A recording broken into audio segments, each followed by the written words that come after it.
Yan, si Danny po ay, ayun po, no, siya po yung kauna-unaan po. Sa 700 po na natulungan kong magtrabaho sa Korea, siya po yung kauna-unaan pong grade 4 lang ang natapos. Okay, ngayon po, sabi ko nga kay Johnny, is a time to shine. Ito na yung big break niya.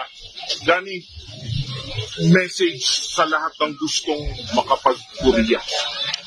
Siguro, bigyan na lang yung oras yung pagre-review nyo kasi na umpisa nyo na mag-aral. Ako kasi hindi ko pinangarap yung Korea kasi akala ko mahirap.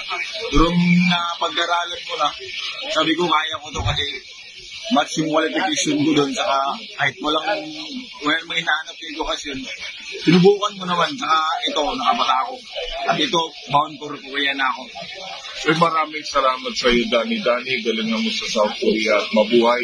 We're so proud of you. Congratulations.